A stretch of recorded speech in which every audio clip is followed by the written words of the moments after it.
हर्षवर्धन पाटलांचा मुलगा आणि मुलीसह राष्ट्रवादी काँग्रेस शरदचंद्र पवार पक्षामध्ये प्रवेश। शरद पवार, सुप्रिया सुळे आणि जयंत पाटलांच्या उपस्थितीत हर्षवर्धन पाटलांनी तुतारी फुंकली। इंदापूरमधून हर्षवर्धन पाटलांची उमेदवारी जाहीर। स्वतः शरद पवारांनी जाहीर केली उमेदवारी। इंदापूरचे शिवधनुष्य हर्षवर्धन पाटलांनीच हाती घ्यावं, आपल्याला त्यांना निवडून द्यायचं। जयंत पाटील शरद पवारांचं भाषणात वक्तव्य। शरद पवारांकडून इंदापूरमधून हर्षवर्धन पाटलांची उमेदवारी जाहीर। 14 ऑक्टोबरला फलटणला जाणार। रामराजे नाईक निंबाळकरांच्या पक्षप्रवेशावर पवारांचं सूचक वक्तव्य। शरद पवार आमचे बिग बॉस जो निर्णय घेणार तो आम्हाला मान्य। हर्षवर्धन पाटलांचं वक्तव्य। हर्षवर्धन पाटील आमदार होतीलच, मात्र पक्षानं त्यांना मोठी संधी द्यावी। हर्षवर्धन पाटील यांच्या पत्नी भाग्यश्री पाटील यांचं एबीपी माझाला प्रतिक्रिया। तर पक्षप्रवेशाआधीच हर्षवर्धन पाटलांचं औक्षण। हर्षवर्धन पाटील आणि समरजित सिंह घाटगेंनी दिल्या घरी सुखी राहावं। शरद पवारांच्या राष्ट्रवादीत प्रवेश केल्यानंतर आमदार अमोल मिटकरींचा टोला। इंदापुरात सुप्रिया सुळे शहा कुटुंबाच्या भेटीला। इंदापुरात शहा कुटुंब आणि हर्षवर्धन पाटील यांच्यामध्ये राजकीय वाद। हा वाद मिटवण्यासाठी सुप्रिया सुळेंची शहा कुटुंबाची मनधरणी। अजित पवार शिरूरचे नव्हे तर बारामतीमधूनच निवडणूक लढवणार। राष्ट्रवादीतल्या सूत्रांची एबीपी माझाला माहिती। मवियात जाण्याचा इशारा देणाऱ्या चिंचवडच्या समर्थकांची अजित पवारांसोबत बैठक।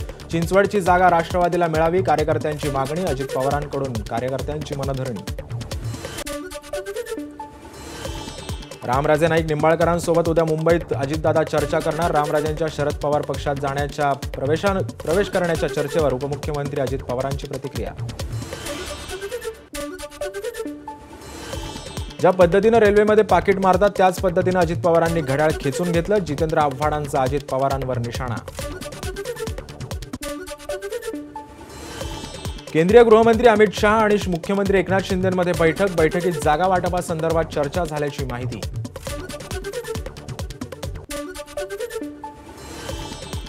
अडीच वर्षात महाविकास आघाडीच्या सरकारनं त्यांची कामे दाखवावी। आम्ही 2 वर्षातली कामं दाखवतो। मुख्यमंत्री एकनाथ शिंदेंचं आव्हान। विधानसभेत पूर्ण बहुमतासह निवडून येईल, शिंदेंना विश्वास। राहुल गांधी पुढच्या आठवड्यात पुन्हा महाराष्ट्र दौऱ्यावर। नांदेड आणि चिमूरमध्ये घेणार सभा।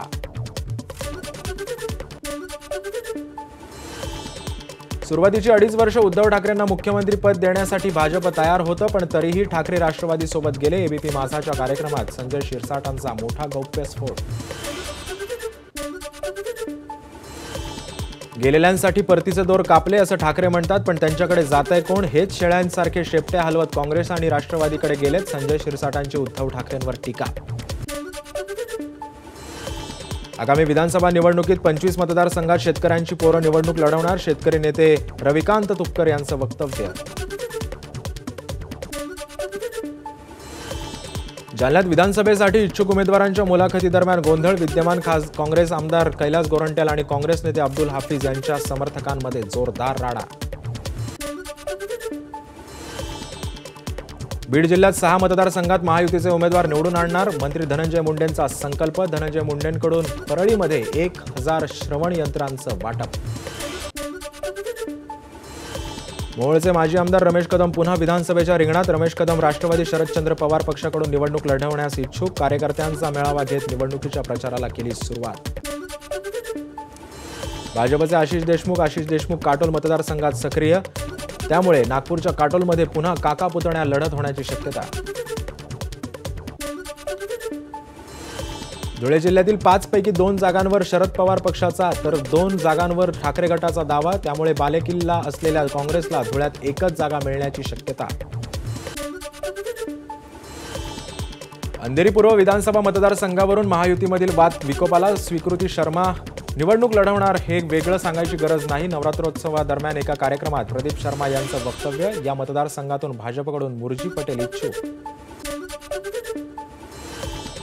अमरावतीच्या दर्यापूरमध्ये आम्हाला बाहेरचा उमेदवार नको। शिंदे गटाचे अभिजित अडसूळ यांचं नाव न घेता माजी खासदार नवनीत राणांची टीका।